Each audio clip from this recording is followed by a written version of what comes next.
Yo, We are rolling, huh, Chef? we are live. We're here. How you doing today, brother? Man, I'm on cloud 10, bro. I got when I talk fantasy with you, it's nice. Hey, man, this is Fantasy always an football, honor. no Diddy. Fantasy football, no Diddy. Yeah. When I talk fantasy football with you, no Diddy. Hey, that's crazy. Come That's on crazy now. to start it off I left like out a that, key man. word. I left out a key word. That's Context matters, bro. the Context content. matters. Hey, listen. We're all on this side of the dirt, and we're all no Diddy on any side of the dirt. So I appreciate you clearing that up. Yes, sir. Yes, sir. Yeah, So, Jason, I don't do the what is good. That is trademarked by the man microphone Jesus himself. oh, come on, man. We don't do what is good if what is good ain't around here. You are up next, though, Chev. So just saying, I might have to take the reins for a moment. You on the clock, and Go right for now it. you're on the clock. I am on the clock as we speak. This is a really good pick not to blow it. Whenever you're in the first round, that would be a really good time not to blow it. He takes Joe Burrow. Draft is off and running. First round, Jaden Daniels takes the 1-1. Not upset. Not upset. Obviously, mock draft, no trades. I got to go ahead and say that. That's my phrase. Mock draft, no trades. That's off the books. I don't think I have to say it anymore. Jaden Daniels, the 1-1. If you look at my man's game log and how many points he was actually scoring, kind of ridiculous. Lamar Jackson at the second spot. Don't hate that at all. Absolute stud. The output, the passing touchdowns, 40 passing touchdowns, Chev, 4 interceptions. I mean, is this a real story? Thought he was supposed to play wide receiver. Jamar Chase at 1-3, Josh Allen at 1-4, Justin Jefferson 1-5, Brock Bowers 1-6, Joe Burrow 1-7 to Chev himself, CeeDee Lamb 1-8, Bijan, Neighbors 1-9, 1-10, probably the latest I've seen Neighbors go in a long, long time. Very late. Jalen Hurts 1-11, probably the best value in the first round. Easily. I got a whole thing I'm working on about Jalen Hurts right now. It's matriculating. It's matriculating down the field, Chev. I've said it before, but like I just got back, had a little vacation. We had the 4th of July. I went out of town this past weekend, so I've been kind of marinating and like, is Jalen Hurts about to like just take the pressure? There's no pressure. He's got a Super Bowl ring. Of course, they got we're talking dynasty here, not 1 year. Like obviously, they got Saquon Barkley. They can lean on him again, but Saquon ain't gonna be around forever. Sure. I mean, Saquon could be around for 2 or 3 more years. Jalen Hurts was still absolutely ridiculous last year on like minimal pass attempts. Tush push or no tush push doesn't matter. Rushing touchdowns are one of his things, and I just feel like, he just I think there's a huge step forward he takes as there's just I got a ring, like no pressure, and he was one of the cool, calm, collected cats out there anyway, and now it's like just let it rip, bro. Yeah. No, that's a great point. And to support that point, we're talking about Jalen Hurts, 4 straight years of double-digit rushing touchdowns. I mean, he's one of the Konami code quarterbacks, not because he's as elusive as Lamar Jackson or, just get it done like Josh Allen. He's got the tush push. So as long as he's got the tush push, and he also happens to have arguably the best duo of wide receivers in the entire NFL at his disposal. Now we can't blame him for having elite weapons, having an elite offensive line. I don't see what there isn't to like. And I wanted to click the button on Joe Burrow just because I rarely ever do that in a startup, in many of the startups I've done this offseason. But Jalen Hurts is, the floor is QB. He finished as a QB 8. He's going to give you, if we just get some sort of regression to the mean as far as passing volume goes, I think he could go from being 21 fantasy points a game to 24, 25 very easily. You up next. You up. Yeah. Oh, I'm on? I got you up. So I agree. Like, of course, the people that are going to poo-poo that argument is that's an easy Drake London right there. That's an easy Drake London.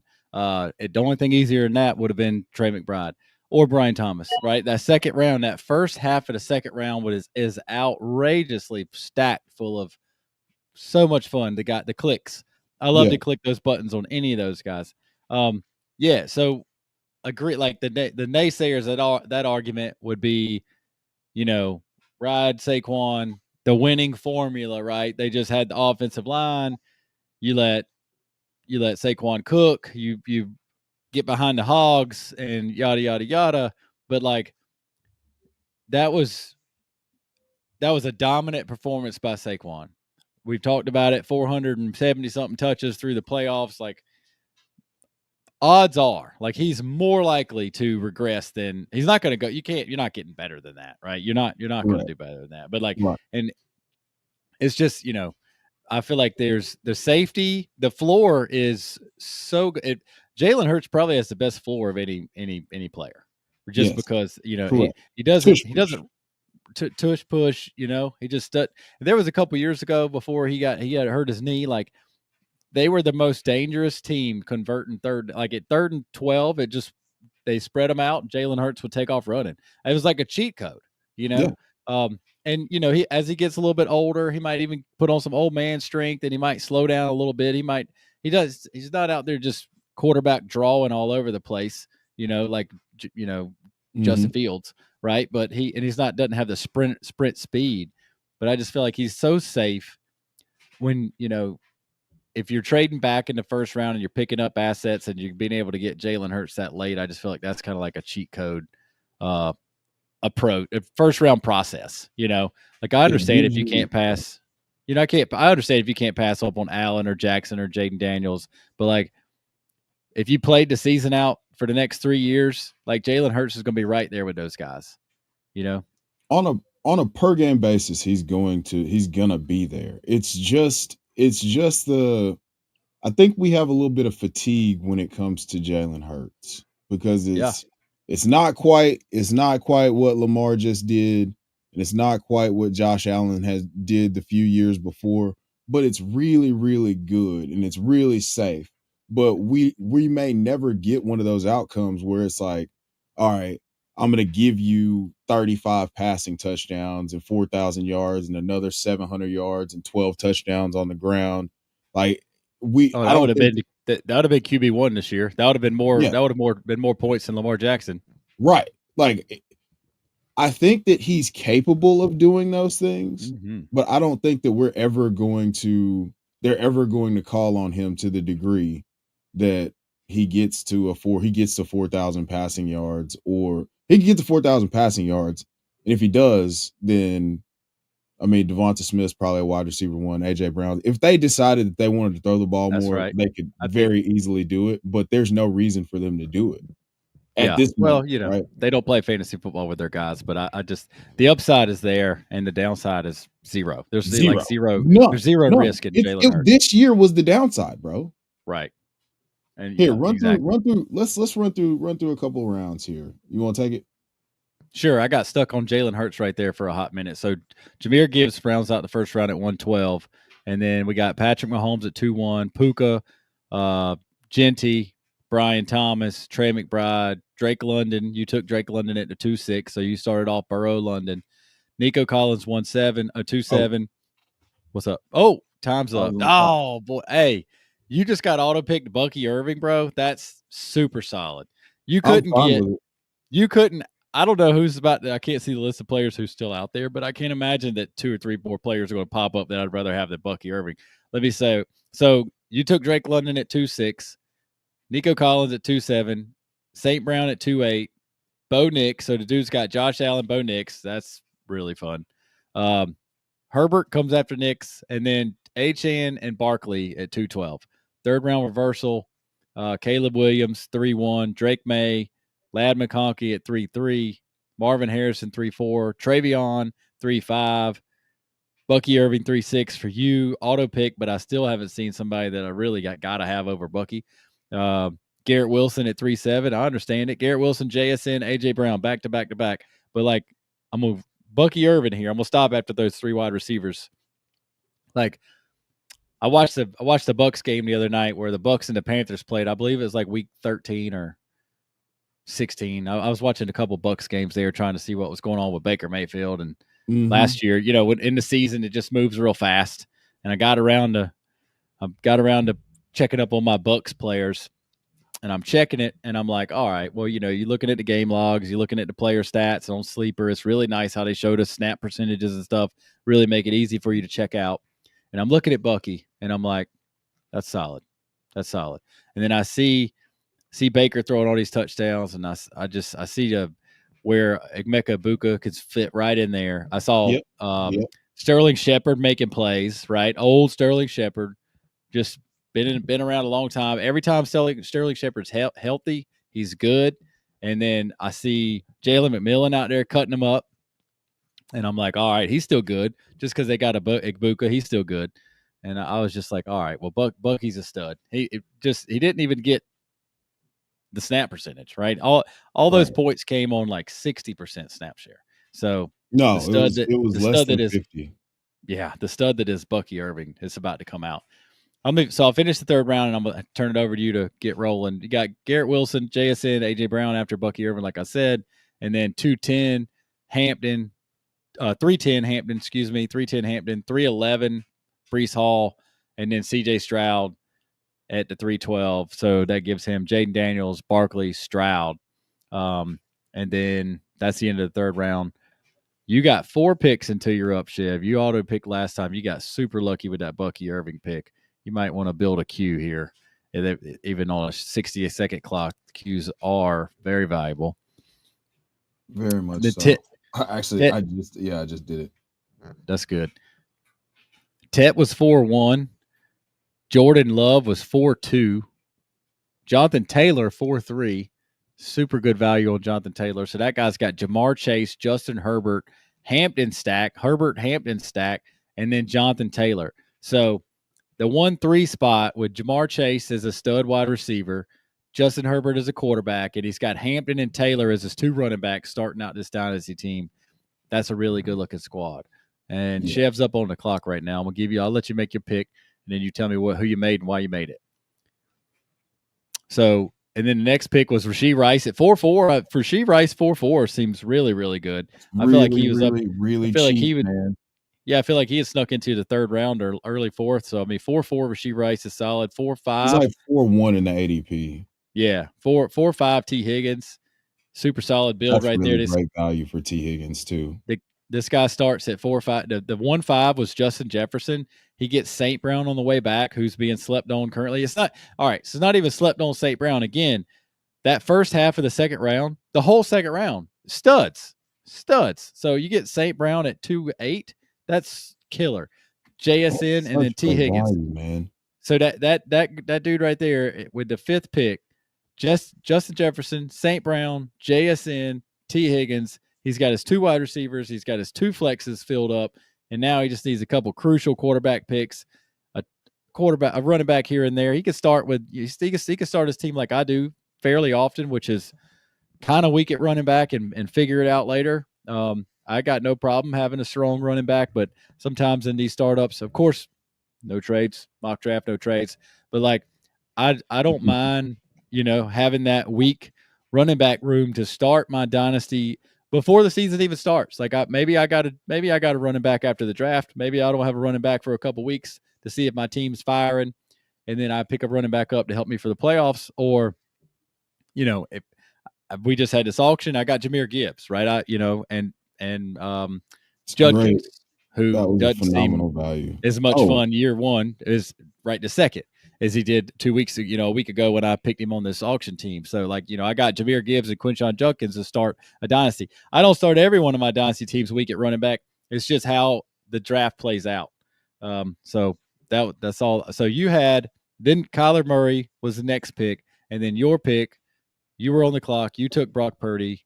What you cooking up over there on your team? So I'm taking Brock Purdy here. I was not in love with where the board was, and in terms it was either age or it felt it's way too early for me to take Christian McCaffrey right there. Yes. I don't feel great about taking I'm not going to take Derrick Henry. I don't want to grab Sam Laporta because I can make a similar build and make a similar pick in round 5 or round 6 Fair or enough. round Yep. 5 for sure with Tyler Warren. Yep. If I want to, if I want to go that direction, youth at tight end and just taking a stab on a guy who's probably going to maintain value. So I went with Brock Purdy here because it's a really safe option. It gives me a QB2, a QB1 upside. I think that Brock Purdy took the step forward last year that he beat the allegations, right? Everybody say he's just a game manager. He's not doing anything. If you watch Brock Purdy play last year, you saw that like that's a dude that can actually play. Like he can play for real. Yeah. And we've already seen one of those spike years where he's QB6. Well, he did it without his weapons. He was QB13. There you go. Points per game basis, he was like QB14. And that's more of a floor than it is a ceiling. And he started running the ball last year. So I like the outlook for Brock Purdy. I mean, as long as he's tied to Kyle Shanahan, I'm always going to be able to be in. And we're able to get the weapons for really cheap right now. So I'm really into that. Yeah, but I mean, you mentioned being tied to Shanahan, like barring some crazy injury at this point, like he's paid up, so he just got a contract. He's there for years. With a new, they're currently trying to rebuild the offense. They, you were at 4-8 or something like that, and you were on the clock, and you said you didn't like where you were on the board and the way the picks fell to you. Obviously, you're 2-3 picks away from T. Higgins and Rashee Rice and Jonathan Taylor. So let's say you were at the end of a tier, right? The tier fell off right in front of you. Kyler Murray, Brock Purdy were the two quarterbacks right there. You had you took Brock Purdy, right? Like there's a saying that I've got, and it's if you get stuck, take a quarterback, right? So like.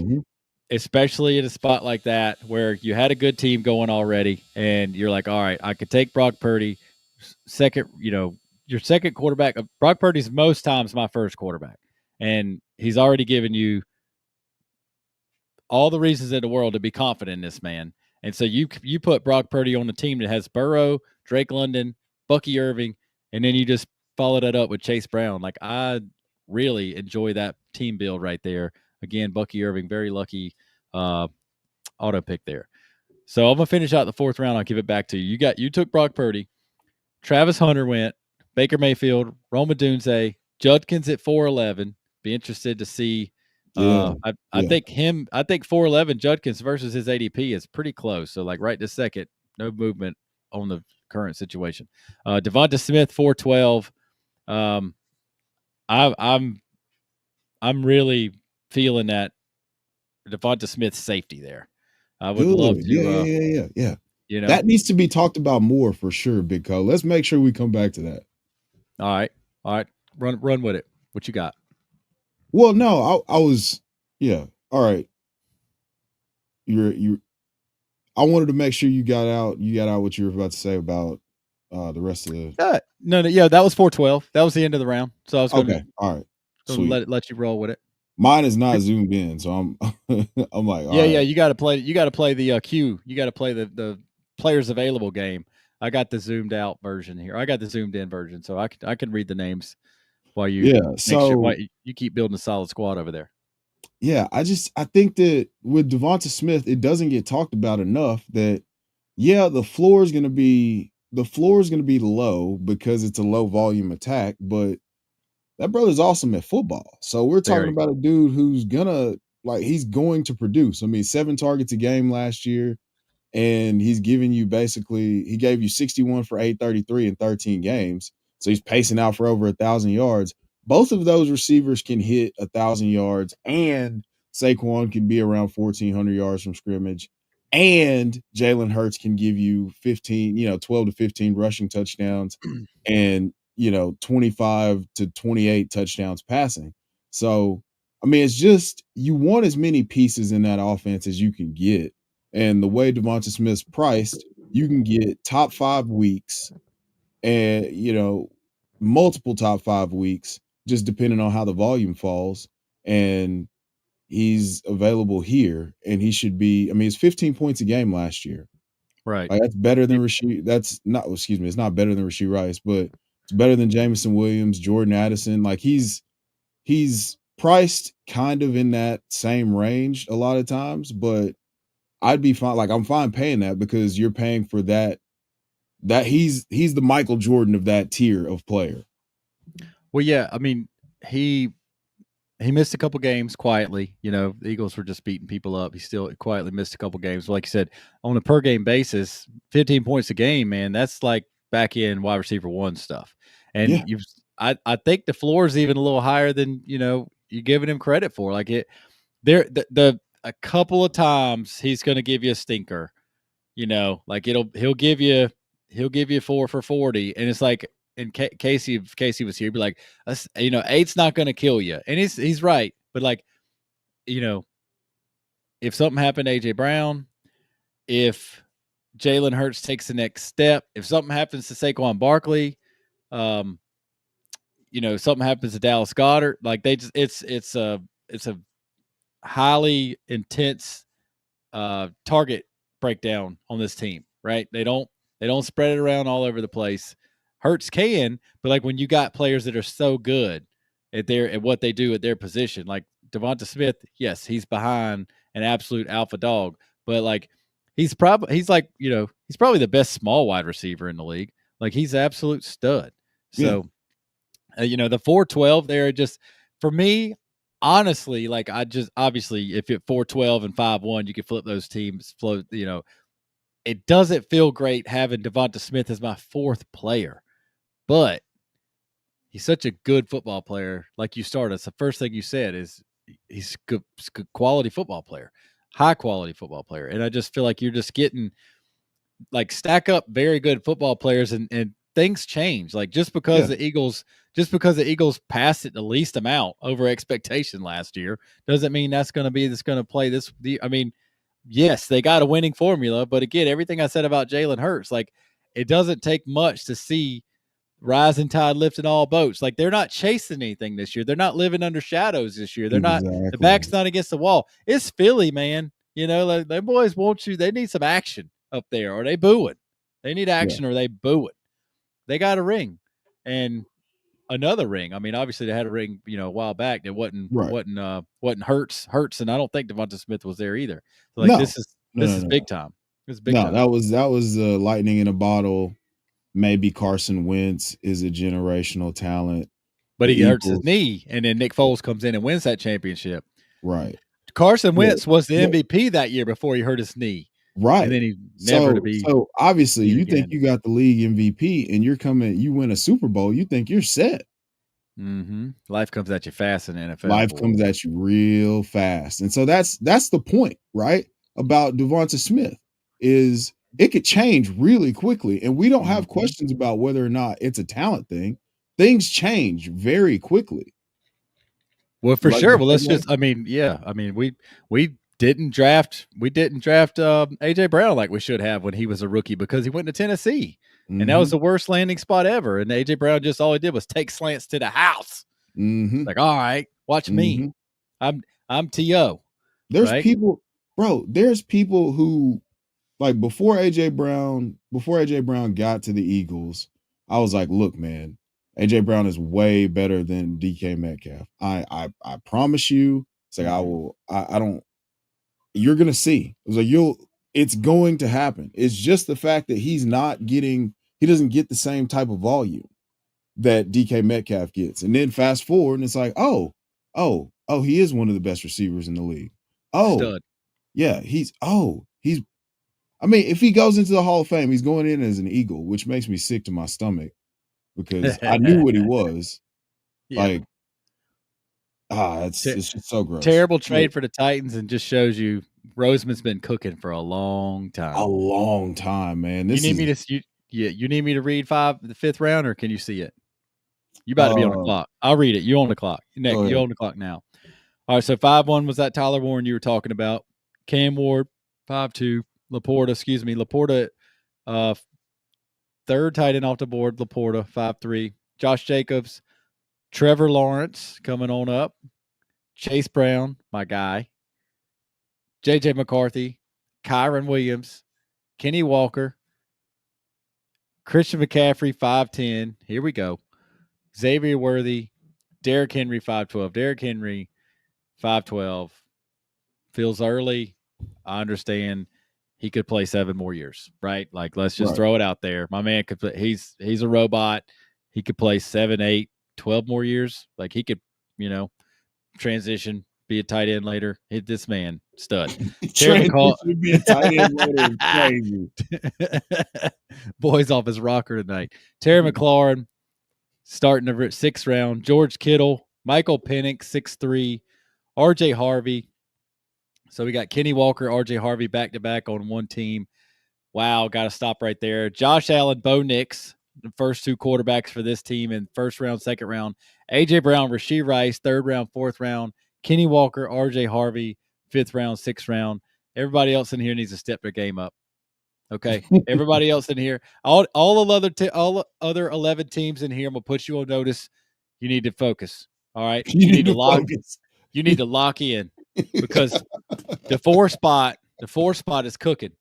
Y'all boys better lock in because right now you're playing for second. All right, so RJ Harvey was up there.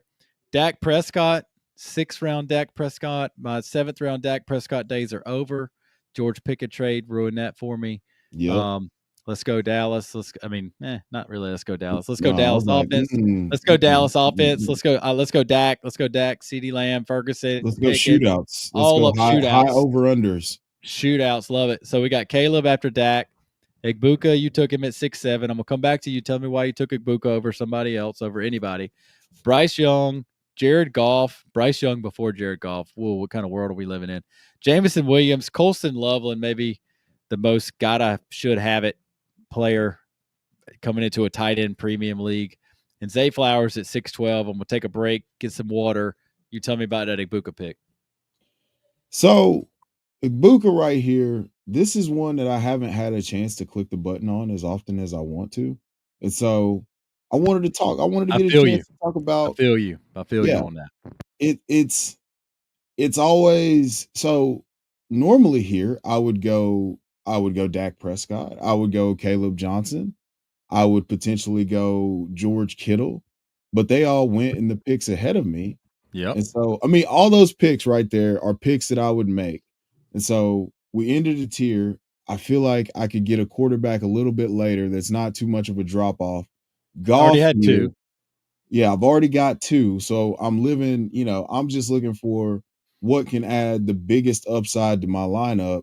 And if Igbuka hits, and plus I'm a little short on wide receiver, but normally I click the Jameson Williams button. I wanted to see what it felt like to start a team and go with to have your first startup this year to not have Jameson Williams. Yeah. You wanted to see what it felt like to diversify.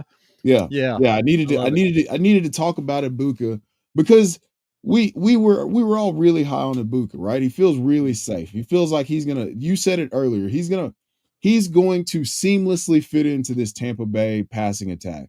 That's what he is. He's a professional. So I don't have questions about, and then we already talked about the point that things change really quickly in Dynasty. So there's a point where he's the top target earner in you up.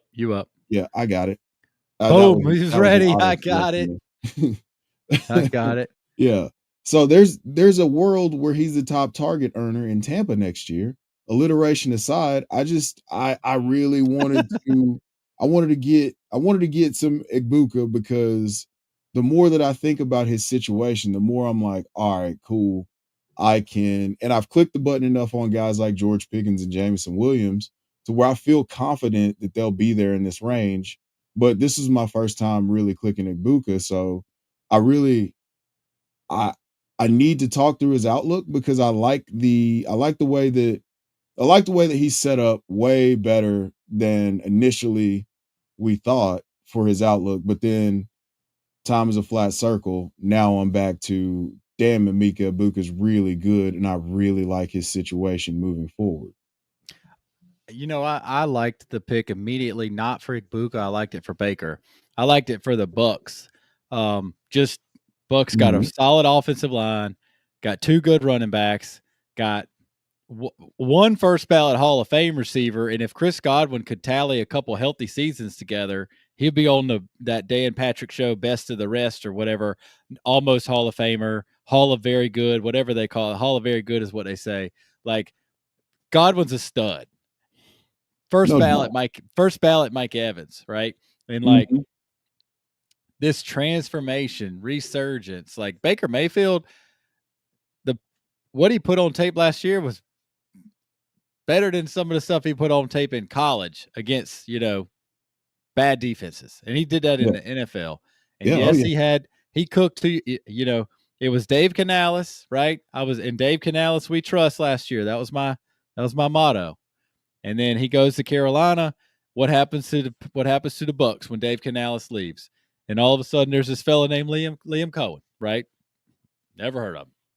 Stud, Never right? heard of. All of a sudden, it's Liam Cohen we trust, right? He all of a sudden this guy that Oh talks a my little weird, God. this guy that seems a little soft on the mics at the press conference is the magic sauce with the X's and O's and calling plays and the sequences and like, bro, there was these third and long passes that Baker, like, before he even took the snap, he knew where he was throwing the ball. If he was running progressions, maybe he was just using his eyes to clear somebody out, keep a safety off. But bro, he was confidently ripping the ball into tight spaces or hitting Mike Evans coming over, flooding through his zone right when throwing with a ridiculous anticipation and Mhm. Yeah. so like I didn't watch a whole lot of Bucks in real time last year. And when I did, I was focusing on all the other stuff other than how awesome Baker Mayfield was playing. And so been going back and checking that out. And the Ibuka thing, like, what a great pick by an organization to say, hey, last year Godwin got hurt. Evans hurt his hamstring for a minute. And we had to lean on Kate Otten and Jalen McMillan and Sterling Shepard, and somehow we made the playoffs again, right? Remember 2 years ago, they boys beat up the Eagles that were completely tumbling down. The Mhm. Bucks made it to the second round of the playoffs 2 years ago. So like, Yep. and that's so they change coaches, change offensive coordinators, lose 2 stud offensive coordinators in a row. I'm not sure what the offense is going to look like this year, but it was like, hey, we're taking It's an Ibuka, internal promotion though, so right? There you go. it's the So pass game third down coordinator, and the Bucks were the best team in the NFL on third down last year. I like it. And that goes, that's systemic. That's coaching. That's planning. That's quarterbacks. That's getting it done. That's offensive line. You're not the best team on third down without offensive line. You're not the best team on third down without a quarterback making the calls and letting it rip. And you're not a best team on third down without practicing some good stuff during the week. Right. So like all those things go together. I'm old enough to remember when the Eagles were the best team on third down and we couldn't figure out which coach was supposed, was responsible for it. It was a whole mixture of guys. So anyway, to finish up, to put a bow on the Ibuka thing, like I'm totally fine taking the Ibuka in the 6th round of a startup and being okay. Like it, obviously in best balls is fix it and forget it, but like he might be a slow starting wide receiver rookie. It's fine. Like you take him there as your second wide receiver and you put him on the bench, right? If he starts out if he starts out hot first year, great. But like he's a stud player, he's a stud kid. He's got a stud football brain. We've all seen that cut up of a championship game when he says, hey, we need to go over here. He didn't call up his own number. He didn't go over there and say, hey, I've done that myself. Hey, bro, I'm open. I'm Yeah. open. Watch, I can beat this man. Like he went over Yeah, there and said, absolutely. hey, we need to call this play. And I'm sure he knew when he said that play wasn't going to be for him. He was going to be the slot and he was going to do this. And then Jeremiah Smith goes up the sideline. This guy's playing too much inside coverage. If we can get him on the go ball, he called a play for somebody else and on the sidelines and the coaches ran it and it was a touchdown. So if you haven't seen that clip, go find it. It's really good. It just shows you what kind of brain he's got when he's on the field. To see that in real time, take it to the sidelines, tell the coaches are like, yeah, I got you. Just to say, hey, in the national championship, this might have been the game before that, might not have been the championship, might have been the semifinals, but like the leadership that he has, that the coaches would even listen to him on the sidelines during the game. And I know that sounds stupid if you haven't been in the heat of the moment, you hadn't been playing, but like you got to be pretty far up the pecking order to be to be in the middle of a game and be trying to tell the coaches that they need to draw a play in the dirt, right? Or so just to get that attention, you got 3 more picks and then you're up. Yeah, I'm I on it. Okay, you own it. You own it. One auto pick, and that's it for Chev, and he's already got his out the way in the third round, so he's ready to go. All right. I know I said I got through 6th round at Zay Flowers. I think I need to pick up there. Yeah, I didn't call when you took Ibuka. You were talking about having taken Pickens a few times already. Pickens almost makes it back to you. I like that you chose Pickens, that you took Ibuka, hoping Pickens would make it back to you instead of the other way around, because his Right. dynasty assets, I'm taking, and I love George Pickens. Yep, not Yeah. many people on There's the zero mics. dude, there's zero chance that I could take George Pickens as a dynasty asset over Emeka Egbuka right Love now. that. Right now. Absolutely. There's no Absolutely. chance.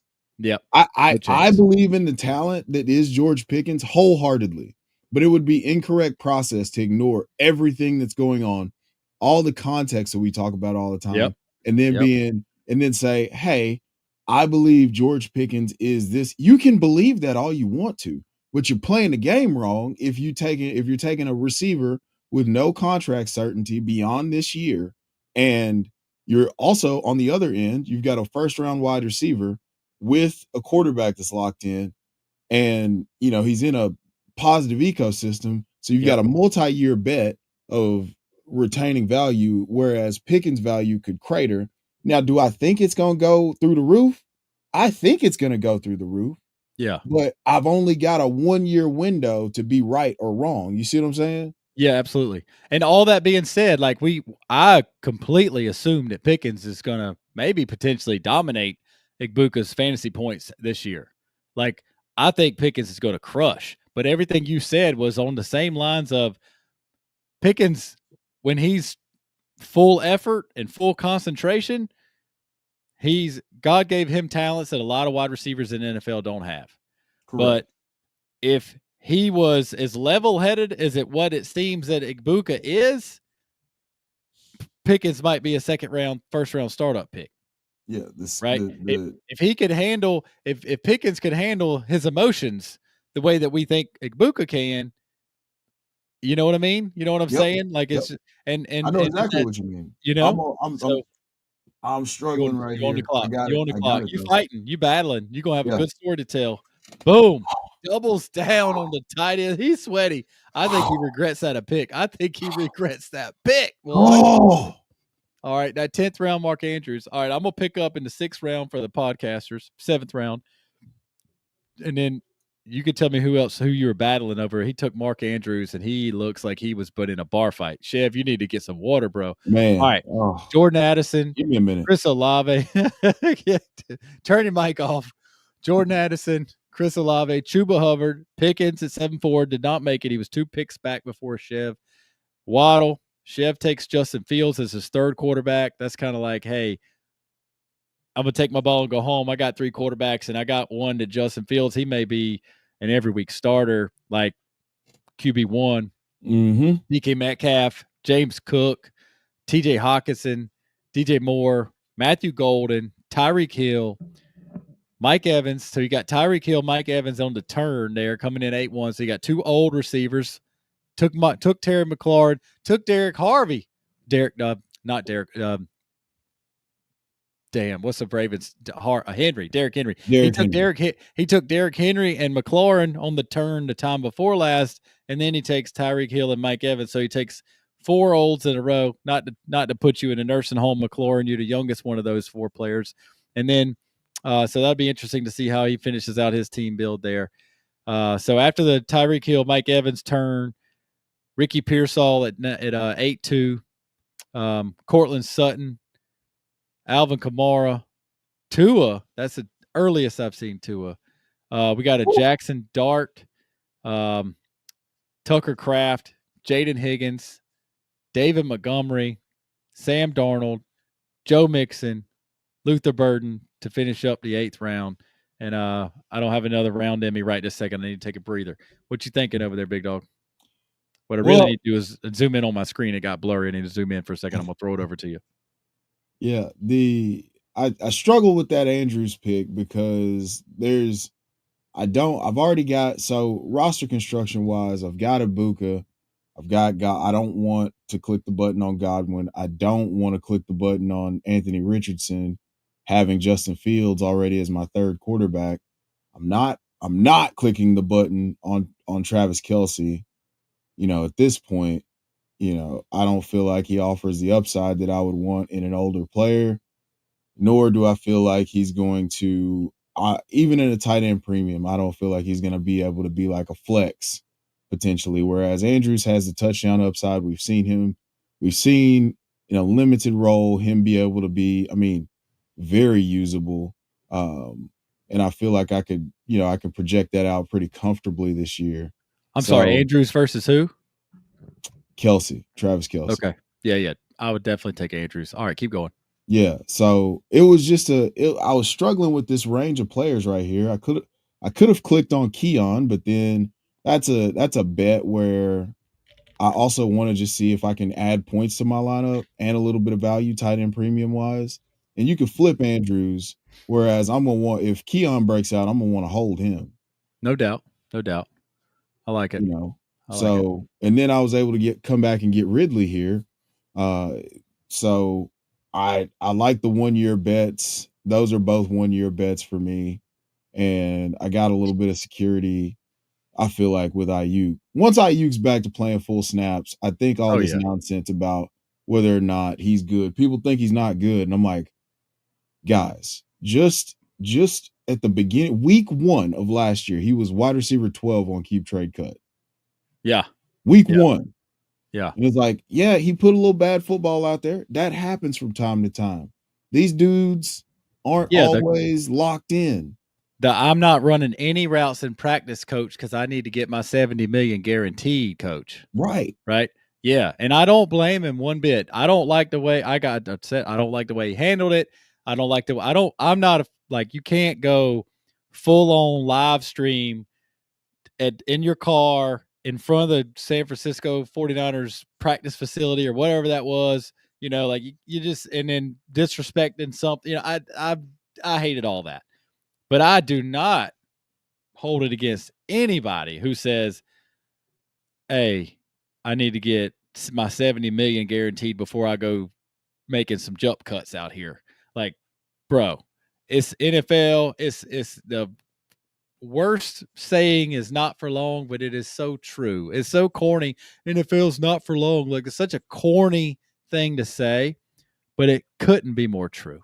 Like, you hardly ever see players like Mike Evans show up and show out for 12 years, bro. It's not like, dude, every one of these every one of these NFL players that could do it, they would all go play in the NBA and get these ridiculous contracts that these boys can get super early in their career and get another one and then get another one. Like, the NFL players, man, I'm not upset with Ayuk for wanting some ridiculous, like, family changing money before he gets back on the field. However, from him and every other GM and training staff, like, dude, can we just put training with it? Like, it happened. He held out. You didn't want to pay him. You tried to trade him. You ended up paying him. You can't put these guys in live action right away. They get hurt so often. It's a hammy or it's this or it's that, and then it turns into an ACL. Like, obviously anybody could hurt their ACL at any time. It's a change of direction sport. The guys who can change direction best are the best at the sport. We tear ACLs on a weekly basis around here. I get it, but you are more likely to get hurt when you hold out and you're not up to peak fitness, right? Correct. So, like, you just paid somebody, and so when it unfortunately comes to a holdout position, this is a new rule. All right, Big Co starts a new rule for GMs around the league tonight, live. We're flushing it out. If unfortunately it comes into a holdout situation, you got to start the guy. You got to ramp them up, dude. You got to take it easy on guys, because if you ended up paying them, if you said, hey, we tagged you and we got a year and whatever, then whatever. But, like, if you give them a real contract for a number of years and there's real guaranteed money outside of 1 year and it's not all bonus pay, come on, man. Like, just limit yourself. Limit the person. Make the best odds in your favor of, limiting potential big time injuries. All right, new rule, NFL. Hope you're listening. All right, did you make another pick, Chev? I did. Boom, you got a couple picks under your belt there. All right, let's go back to, you took Andrews. We mentioned you took Ayuk from there. You took Calvin Ridley. So your most recent two picks here were Stevenson and Tillman.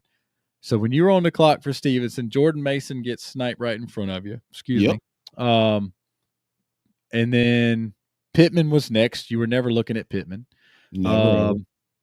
And then, which I would be, but that's okay. That's why this game is fun. So why you take Stevenson, Ramondre Stevenson over who else? Who was your other player? Were you torn on anybody, or it was like 12th round Stevenson is too hard to pass up? 12th round Stevenson is really hard for me to pass up. It was between him and Jordan Mason, and I can't shake the fact that I feel like he's gonna be involved early on at least.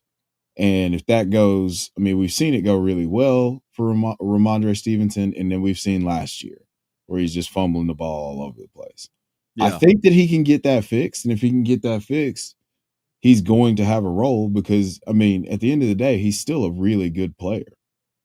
He's not explosive in the way that, but if that offense functions at a really high level, you could have another dynamic duo with, Ramondre Stevenson being like David Montgomery, and that's the bull case that you can talk about Ramondre Stevenson with, and then Travion Henderson is the Jahmyr Gibbs, right? The smash and dash, but of the Northeast. So we got a little ways to go on that offensive line before it works out like that. But I see what you're saying. They've upgraded the offensive line, though. I'm just saying that's the bull case that you could paint for Ramondre Stevenson right there. I'm not saying that I think that that's how it's going to play out. I'm just saying that I think that he's going to have a role, and even if he does, I mean, even if it is a role, it could be somewhat productive in this range. And I'm taking him versus Michael Pittman just because, I mean, the only way that Michael Pittman is going to be really good is with a ton of volume, and they got Josh Downs and they got Tyler Warren. And I don't know what the ceiling is, but I don't really particularly like Michael Pittman that much. So that's why I wouldn't go that direction. Fair enough. Hit it on the head. It's like, that's why we differ. That's why the game is fun. 100%. So 3 picks after you make that pick, Dylan Sampson shows up in the 12th round. I'm pretty sure he was nowhere near the 12th round before this weekend. Before Saturday night or whatever's going on with Judkins. So I will say that, you took Stevenson in 12-7, Pittman. Okay. Both of those are professional football players. Arroyo, home run cut at tight end. Dylan Sampson goes. And the next couple picks is Jack Besh, Ferguson, a nice bounce back tight end potential there. Aaron Rodgers after that, yada, yada. So like, you see where I'm going here. Like, if something happens, like Dylan Sampson in the first mock draft that we've had, we're still letting a lot of things come out and get figured out with what's going on with Judkins. Like, that's, if you have a chance to get Dylan Sampson tonight for 12-10 value in a startup, that's really, really solid. The kid is a, really highly productive running back, and he's 20 years old.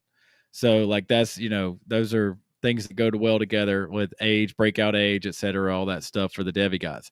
So like, a lot's to be determined with Judkins in the situation, but you got an opportunity.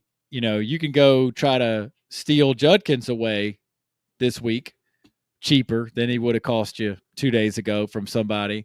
On the flip side, you could be the guy trying to go get Sampson for more expensive than he was 2 days ago. That's the buy high scenario. But if all turns out and Judkins is fine-ish, or he only misses a couple games, maybe you pay too much for Sampson and now you're waiting. So there's a lot of different ways you could play that.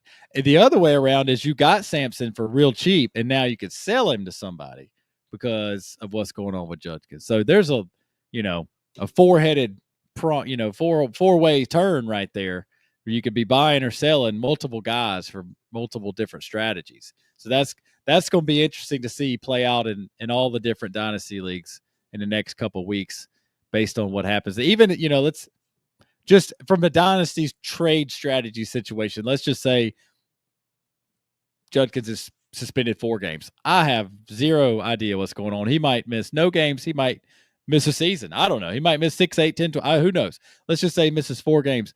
And you had Sampson, and you were able to capitalize on this. I realize you're up on the clock. You know that? Yeah. I was looking at it while I was listening to you. Okay. All right. So I just want to make sure. So, you got a chance to sell Sampson for a 4-game quote unquote starting role.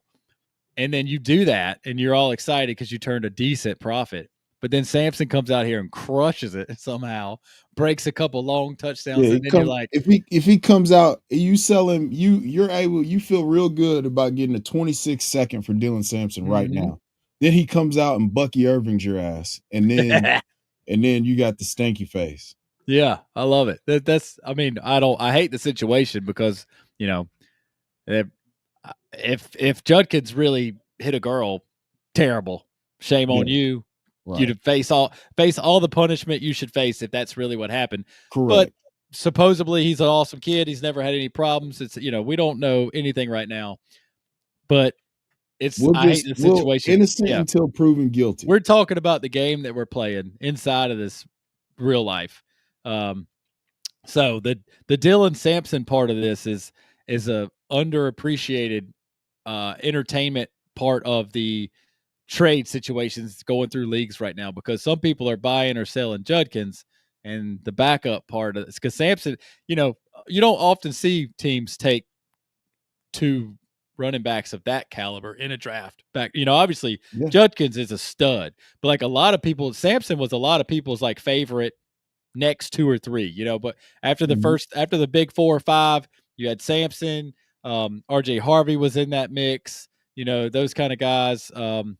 If you're not on the clock right now, you could help me out with a couple of those running backs that were, in that rookie area, Scatabo, et cetera, et cetera. Talking about just in that rookie class, in that class, like Devin Neals, before the NFL draft, there was those guys that Dylan Sampson is, who's RJ Denver going to take? Yes. Who are the Chargers going to take? Where are these who are these guys? Every time the Bengals came up, like Casey and I were like, the Bengals are not taking, if they have any logical neurons left as a Bengals front office, they're not taking a running back in the first 3, 4, 5 rounds because they need all defense, and they ended up going all defense and made Casey and I look pretty smart. Anyway, we can get past that.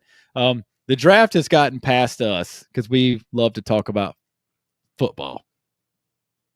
Oh man, it's terrible. We're doing fantasy football and talking about football. Oh no. So you took Cedric Tillman. That is a mainstay in the 13th round for us. You gotta be consistent. Be honest with you, he was a 14th round like 4 months ago. So the fact that you're still getting Cedric Tillman in the 13th round, people don't believe, brother. It's crazy. It's there's people in the 12th round I'd rather take this, just the home run cut. Like if you're 12th, 13th, 14th, like if you take Tillman and the 4 games he had was all Jameis Winston. It was just the ball. It was like YOLO ball after YOLO ball. And if Cedric Tillman doesn't get that type of aggressive quarterback play, he's not going to score fantasy points. If that is the case, who cares? Right. Who cares? But it's probably not the case, because what he did was look good while he was going after those YOLO balls. So I think 13th round Cedric Tillman, I know it's kind of, I'm sure that the FF Dynasty's group has got some fatigue of you can't go 3 episodes without hearing Cedric Tillman. Well, you can't go 30 minutes out here Cedric Tillman on this show.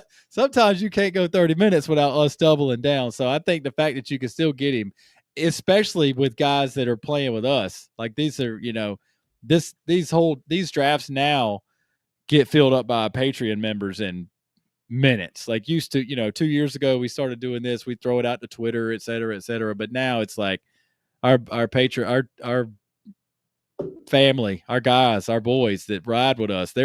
You would think that Cedric Tillman had moved up a round or two because they're literally getting it in their ears every single time. So the fact that you can still Diddy. You got to know Diddy though. No Diddy. Thank you for keeping me on track with that. You know what though? What's crazier than Cedric Tillman in the 13th is Rashid Shaheed in the 14th, son. Yeah, Tell me about your Rashid Shaheed pick in the 14th.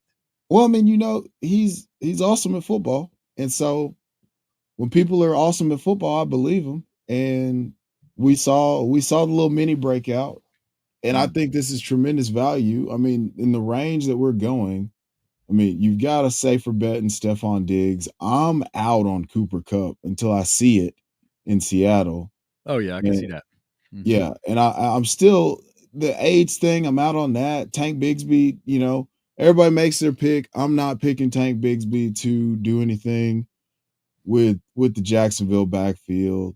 So I feel like I'm pretty secure with Shaheed from a performance perspective and an age perspective.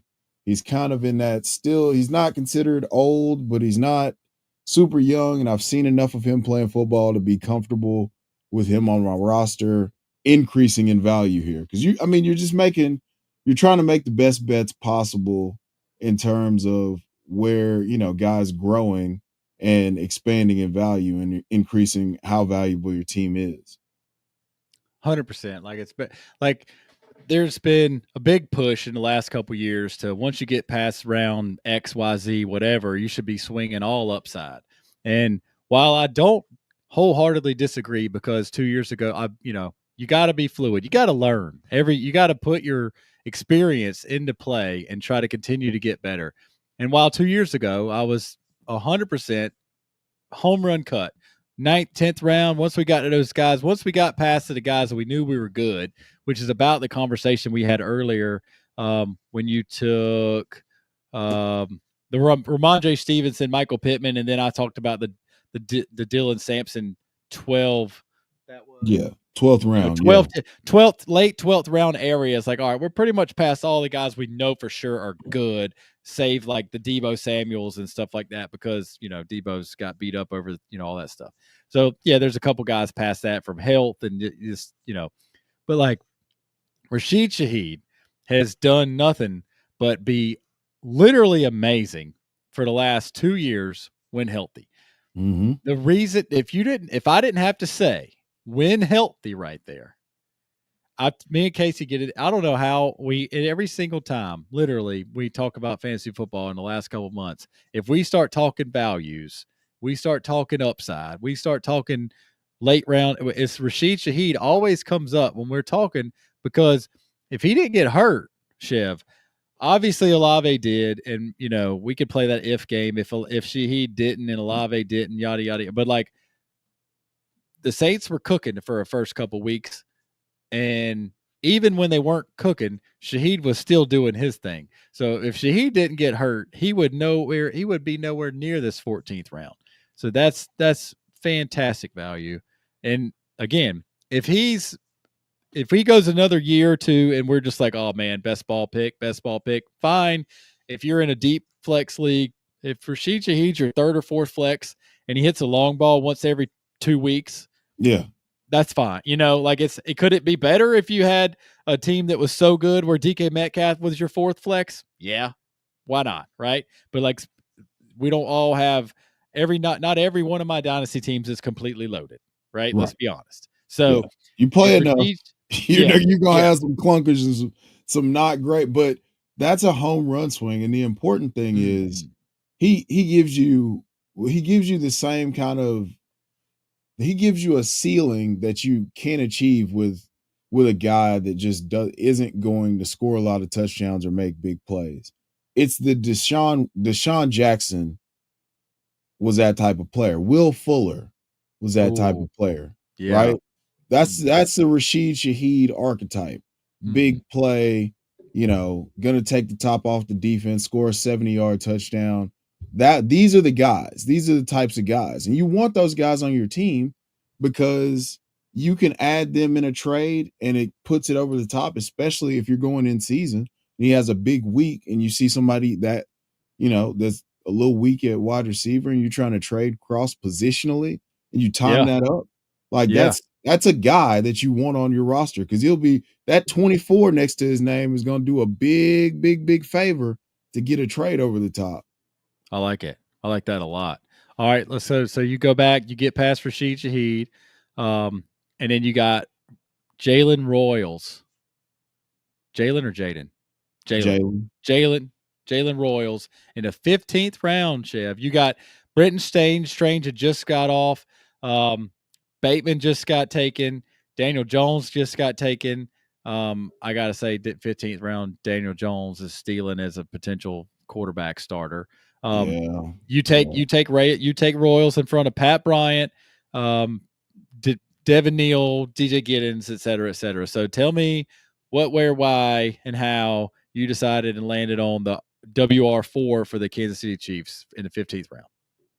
Man, things can change very quickly, and he's a skill set mirror to me, to Rashee Rice. Oh, I thought you said to you. I didn't know if you had that kind of agility in your bag. Not that kind of not Jalen Royals level agility. That's for damn sure. But I mean, that's how good he is. So I think that he could carve out a role.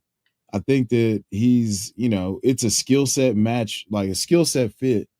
If they're going to bring him along slowly, like they kind of do the Kansas City wide receiver protocol. We saw it with Tyreek Hill. We saw it with Rashee Rice. We saw it again this past year with Xavier Worthy. They bring him along. He's earning snaps, and they're just giving him the ball. Good shit is going to happen. But we just have to project and wait and see. But I mean, the 15th round, I want to just grab one of my guys, like I took a home run swing on Shaheed. Now I want to grab one of my guys that I think could increase in value as well. And you can just be patient because, hey, nobody's going to come looking for Jalen Royals. He can just rest on your taxi squad. Yeah. So I could fill my taxi squad with guys that I really like that I think have opportunities to break out. And that's what those last two picks are about for me. I like that. The last, so you want to talk about the Brashard Smith part of that last pick there. Dude, I mean, I love Brashard Smith. Yeah. Absolutely love Brashard Smith. So everything I just said about Jalen Royals, but for Brashard Smith. So he lands in an awesome just offense. Copy and paste. Yeah, just copy and paste. He's in an awesome offense. He could earn some opportunity. It's a role that we've seen be fruitful for fantasy before with Jerick McKinnon. It's a skill set match. He could make the 53 just on the fact that he's an awesome kick returner. So all of those things are, hey, you can go get this guy that I really, really liked, and he doesn't cost you anything in rookie drafts, and then you can just throw him on your taxi squad. And if I'm fucking wrong, you can tell me I'm wrong, but I'm probably not going to be wrong. So just throw him on your taxi squad, and then let's just see how it plays out. But I'm probably not going to be wrong, and so that means you're probably going to be wrong. So you need to keep those receipts. All right, so what I like about those two picks is obviously you putting a my guy on your team, round 15, round 16, always fun because if they hit, you feel even better about it. You're like, hey, look at me. This guy right here. Look at what I did, right? So, but what I really like is they're the same team, right? So you bring in young blood to the Chiefs offense, and sure, they brought in some decent young blood the last couple years in the wide receiver room with Rashee Rice, Xavier Worthy. They bring in an old head with Hollywood Brown, who may never be what we want him to be again. He still could be awesome, but those, 4 or 5 years ago with the Ravens where he was getting all those targets looking like young Hollywood Brown, we may never see that guy again. I'd like to see him, and I hope that foot holds up. But what part I like is if one of those players, you look at the running back room, Pacheco, he's in the family. I said this last year coming up, like Pacheco's got 2 rings with this squad. He was undrafted. They bring him in good enough to bump Clyde Edwards out of town, and he wins 2 rings with them.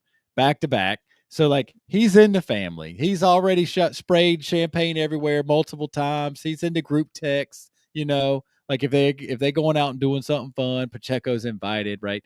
But like he runs the ball like a train is chasing him down the tracks, and it's like I swear, Bo, he runs the ball like it's the last time he's ever gonna run it.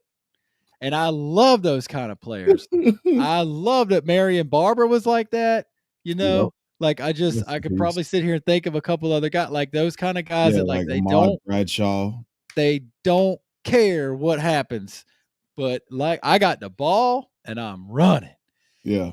And it doesn't necessarily it doesn't mean you're gonna have a long career like when you run like that. No, you're definitely not. But so anyway, I digress as always. So he breaks his leg last year and he comes back early to help the team win. And he looks like crap doing it. But I think that Pacheco's got a good chance of coming in here looking good as a week 1 starter, healthy. For sure, he's going to be a week 1 starter. Right? Now all the pressure's off the Chiefs. We're not three-peating anymore. We got beat. We got embarrassed by the Chiefs, by the Eagles. So now lock in, boys. Refocus. We've been on the Taylor Swift tour for 2 years, and we just got embarrassed in the Super Bowl. Patrick Mahomes doesn't do anything but go to AFC Championship games or better. Get your shit together. So, Pacheco, quality, not the best talent, but hard worker, blue collar, my kind of guy. Real Jim Rat gotta be.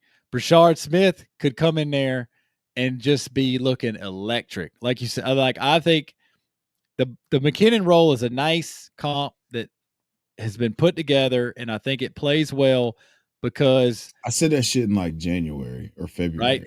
Right. And it's going around. I heard it. Dude, all these other shows. I hear some big time names in the industry coming out with almost verbatim arguments that Casey and I've made the last 6 months. And I'll call him up. I'll be like, "Did you hear that?" And he'd be like, "No, I don't have time to listen to that." And I'm like, "Bro, that's the same exact stuff that we were talking about." So anyway, the Royals and Brashard Smith, the back-to-back picks. I'm gonna finish this up. I promise. All it takes is one of those guys to hit. You put them both on an Andy Reid, Patrick Mahomes team that just show up and win every week. And I know that we're a little ticked off the last 2 years about the fantasy points scored on the team's offense. They boys were chasing championships. None of the teams play fantasy football, but like the Lions last year, by far the highest scoring offense in the league. We ain't won nothing. We need style points. Okay. The Chiefs ain't needed a style point in 5 years. They might want some style points this year. Let's go have some fun. The pressure's off. We don't need to dink and dunk and save everybody for the playoffs because we got handed to us. Let's go do our thing. So anyway, love those 2 picks because all it takes is one to really do anything to pay off for both of those. But let's say for some reason in 24 months, they're both hitting. And, because seriously, later rookie picks, Brashard Smith, 7th round, Jalen Royals, 4th, 5th round. 4th round, yeah. And some quality players in front of him. So it would take injury at this point. Let's be honest. It would take an injury for Jalen Royals to be doing anything significant.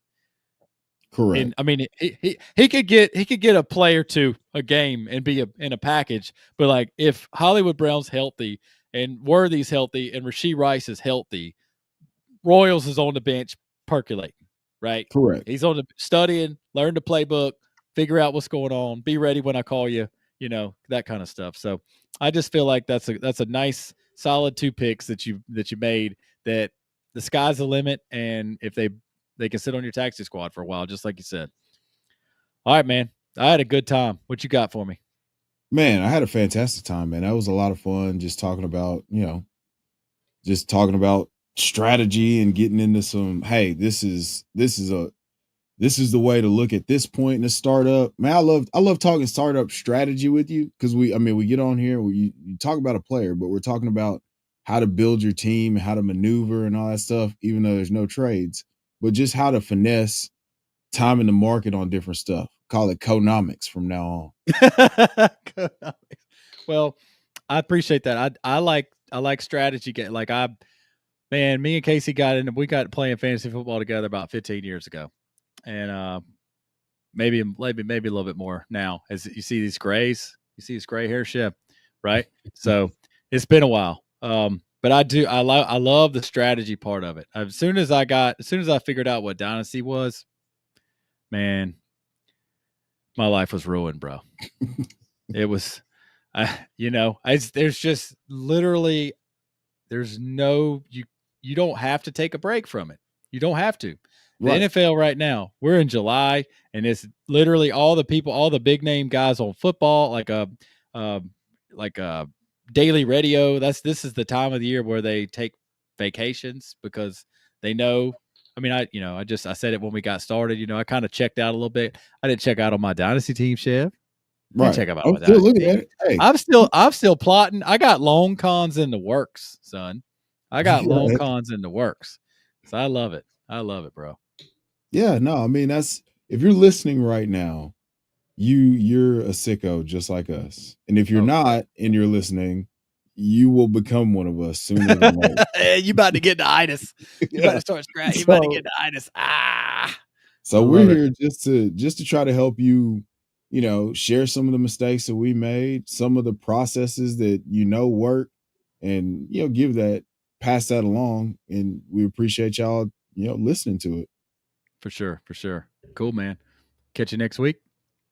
Yes, sir. Until then, there's ball watchers and there's ball knowers. Assign yourselves accordingly. Work your way up.